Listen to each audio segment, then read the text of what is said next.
Seega, kui meie teadlased otsivad paralleeluniversumid, siis jah, loomulikult need on olemas. Muud moodi me ei saakski olla. Ja kui meil on paralleeluniversumid, siis mis meil veel peab olema? Paralleelgalaktika, paralleelpäike, paralleelplaneet, paralleelmina. Kus asub paralleelmina? Seal. Et paralleelmina jookseb 90-kraadise nurga alt siit neist läbi. Ja paralleelmaa on siin selle planeedi info väljas sees. Ta on 90-kraadise nurga all meist. Kogu reaalsus jookseb 90-kraadise nurga all siit läbi. Kogu aeg. Ja paralleelmina elab, jookseb, kargab, hüppab, sööb, magab, teeb kõike meiega koos. Aga lisaks sellele, et meil on paralleelminasid, meil on tohutul hulgal tõenäosusminasid. Seega lihtsalt paralleeluniversumitele tulevad lisaks ka tõenäosusuniversumid, mis on erinevatel ajavektoritel. Ma võib-olla pärast unustan ära, ma kiirelt küsin, et kas te olete kuulnud kindlasti midagi eelmistest eludest? Tulevastest eludest? Kus need on? Millal nad eksisteerivad? Samaaegselt, korraga. Nad ei saa, eelmine elu ei saa olla ära lõppenud ja tulevane elu ei saa alles tulla. Kõik saavad olla samaaegselt. Nad on erinevatel ajavektoritel, erinevatel nurkadel, erinevatel sagedustel, pidevalt. See, kui ma keeran powerit reedele, see ju ei tähenda, et Sky Plus enam ei ole või et Uno raadiot enam ei ole. No kogu aeg. Mis sagedused ennast häälestab? Minu teadus on lihtsalt lokaliseerunud praegu siia partikumi poolde, tihedus 1, dimensiooni 1, 2, 3 ja siin ma kogenemist. Aga kogu see tegevus käib siin samaaegselt, planetaarselt, kosmiliselt, inimese struktuurselt, et see on see põnev asi ja paraku meil see New Age'i pool siin ju soorab nendes eelmistes eludes ikkagi minnakse ja rännatakse ja tehakse ja otsitakse ja kõik see enesearenduse pool ja see on kõik väga tore, aga jääb mõistmata see, ei suudeta lahti seletada, mis see aeg siis lõpuks on. Defineerime aeg. Aeg on suhteline ja aeg on kogu aeg olemas. Tegelikult on aeg informatsioon. Et see, mida ma näen, see kõik aeg on täis. Palju ma ajale pihta saan. Ja nüüd sõltub sellest, kas mul on aega vähe või mul on aega üle. See sõltub sellest, palju mul energiat liigub kehast läbi. Meie oleme siin Q1. Harmonic universe, harmooniline universum 1, tihedus 1. Saab olla ka tihedus 2, saab olla ka tihedus 3, saab olla tihedus 4, saab olla tihedus 5. Me elame 15-dimensioonilises ajamaatriksis. Palju oli ajamaatrikseid ühes domeenis? 1728. 12 korda 12 korda 12. Ja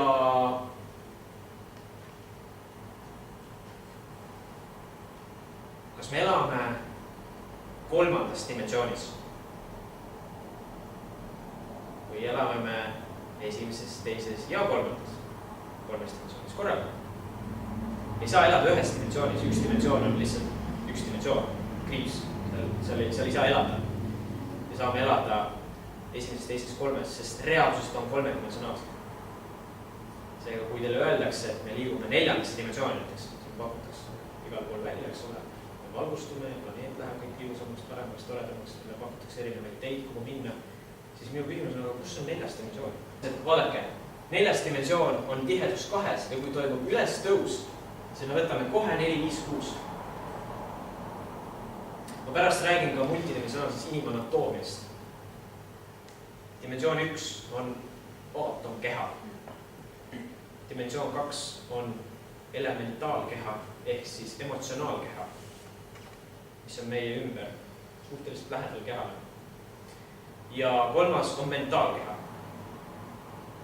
Kui sa nendest ühe ära võtad, siis sa ei saa elada. See ei ole võimalik. Sa oled tervik, sa oled alati 3-dimensionaalne. ja loomulikult on vastav värvigamma, igal dimensioonil on vastav värv. Ja siin ei ole mitte midagi juhuslikku. Et kui me tahame avardada ja tõusta ja minna, tõsta sagedust ja alandada vibratsiooni. Tõsta sagedust ja alandada vibratsiooni. Palju meile pakutakse vibratsiooni tõstmist. Kaks erinevat terminit. Vibratsioon on maksimaalselt tihe. Ehk siis väljale hästi tihedad. Seesama see laud on hästi tiheda väljaga, ma ei saagi seda kätselt läbi panna. Et aga huvitav on see, et minu laua aatomid ja käel aatomid ei saa mitte kunagi kokku puutuda, nad on valgusaastate kaugusel üksteisest. Kuidas saavad asjad üldse füüsilised olla? Jõuan selleni. Aga ei olegi. Sellepärast, et asjad on hästi tugeva väljaga. Ei saa minna seinast läbi, sest väli on ees, mitte sein on ees. Sein on projektsioon, ajuprojektsioon. Vaadake, manifestatsioon tekib kõigepealt heli. Ja siis tuleb valgus. Heli on enne valgust alati. Näiteks, kui ma vaatan teile otsa, siis minu aju ja närvi impulsid saavad kõigepealt helilise signaali. Ja nüüd käbinääre projitseerib selle valguseks. Ja nüüd ma siis tutvun teiega kujutusega. Seega heliväljad, seal ei ole ka sellist füüsilist eluvormi. Ikka on, et igast peas on mõtted, et mida mõtleb päike või planeet või universum, mida mõtleb, mida ta teeb? Kas tal on igav? Kas saab üldse olla igav üldse kuskil? Miks meil on vahest öeldakse, mul on igav? Need on need küsimused ja nüüd loomulikult kõik on seotud. See Katara-kuu on seotud kogu selle 15-dimensionaalse ajamaatriksiga, seega, mis ma näitsin. See võrdub see ja see võrdub see. Ja siin on ilusti näha. Minu küsimus, kas tihedus ühes saab minna veel tihedamaks?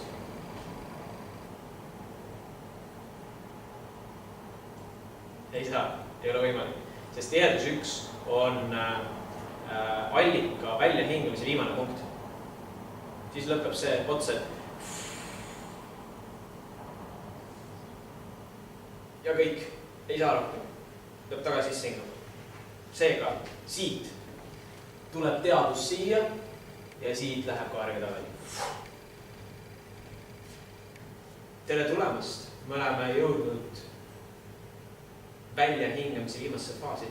Täpsemalt öeldes me oleme nüüd juba sisse hingamas, sest see viimane väljahingamise faas oli kogu meie universumis 21. detsember 2012. Kõik. Siis oli see saavutatud kõige hullumeelne hetk üldse. Ja loomulikult neid hetki tahtsid mitte loomulikult rassid ära kasutada meie planeeti tirida musta augu süsteemidesse. See on meeletu. Sellest võiks teha ära seminari. Kes või mis on hing?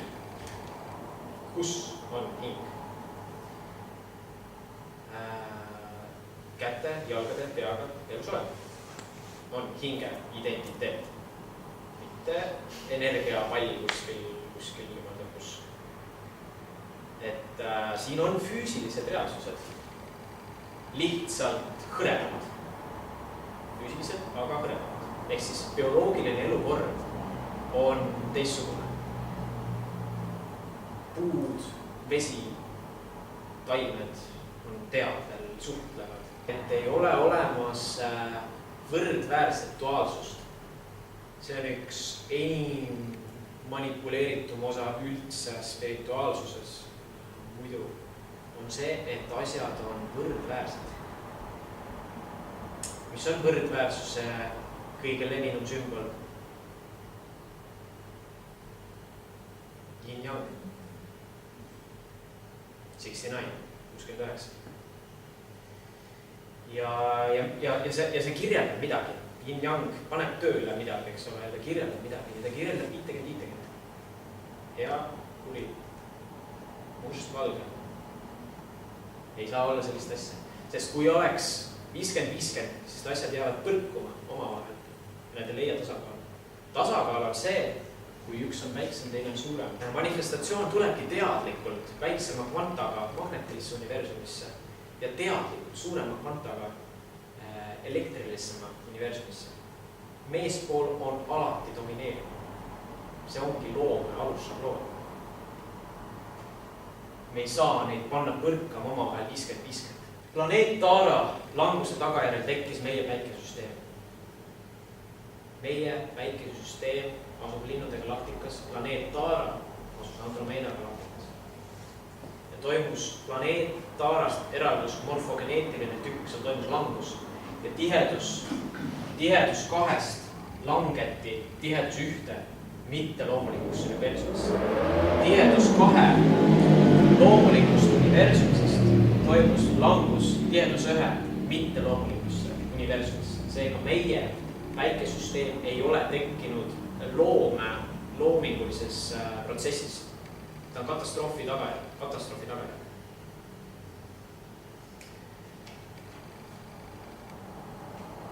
Mis siin toimub?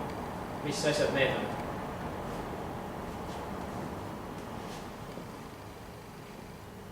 Planeedi teljed.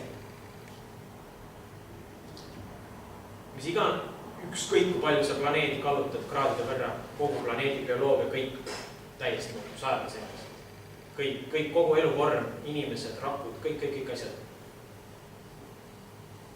Orgaanilistes planeetides ei saa olla selliseid asju. On nii ja nii. See on rood ja see on staff. Üks on saud, teine on varas. Ja siin pöörlevad merkavad ja asjad ja planeet on, kuidas ma ütlen, elus, hingab. Meie planeet on, esiteks on meie planeet, nagu te teate, 22,5 kraadi viltu ja ta on veel pea alaspidi ka. Sest põhjapoolus on meil all ja lõunapoolus on üleval. Mida see tekitab? Jäämütse. Alati elatud. Inimesed ei arenenud ahvist 25 000 aastat tagasi ja ehitasid nii mööda minnes muuseas püramiidi. See ei ole võimalik. Aga see on täielik mess, täielik segadus. Pluto paneb kuskil kaartes oma teed pidi. Esiteks planeedid peaksid roteerima kõik sünkroonis üksteisega, kõik kindlatel vahemaadel. Elu ei käi ju nendes praktiliselt üldse, teistel sagedustel mingisugused elud käivad. Mis asi kuu on? See on, kus see siia sai? Kuu on ju spaceship, toodud siia konkreetselt. Ja kuu mõjutab meie vett ja DNA-d ja kõike ja tõusud ja mõõnad ja kuu on nagu selline, kuu teeb koostööd Saturniga, sest Saturn on see, kus tulevad kõige karmimad anorgaanilised energiat ja mõjutavad meid siin, mida siis need illuminaadid siin nagu kasutavad. Ja me sünnime siia, kehastume siia, kellegi lasteks ja me ei mäleta mitte midagi. Mitte midagi. On suur, lai kosmos, kõike täis, elu huhiseb igal pool ja me ei mäleta mitte midagi. Kuidas on see võimalik?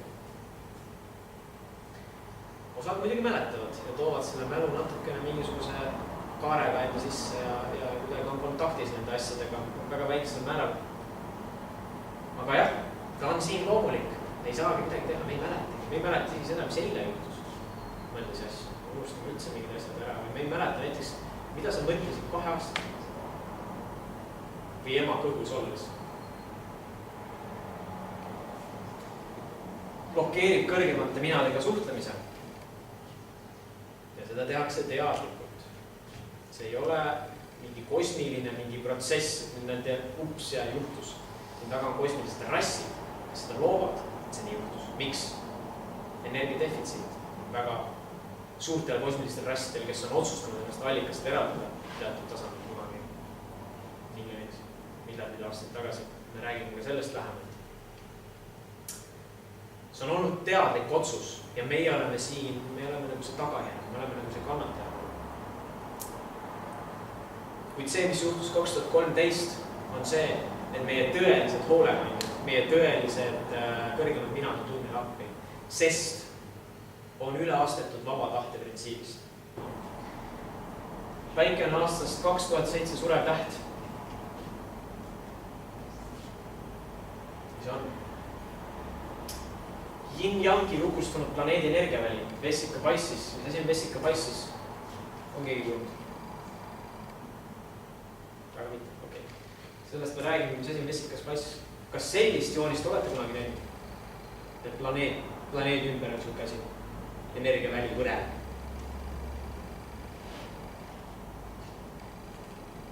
Kas see on loomulik energia pööris? Või mitte loomulik?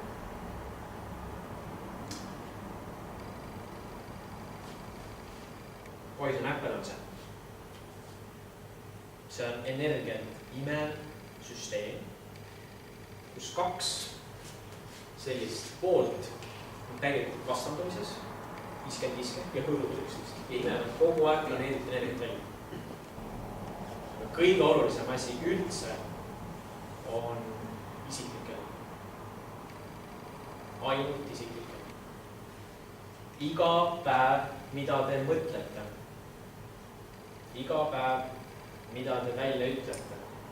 Mida te teete. See viib teid täheväärtustades.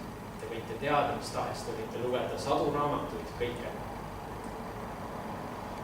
Kui teie isiklik elu ei peegelda seda, mida te teate, siis tekibki molekulaarne tihenemine.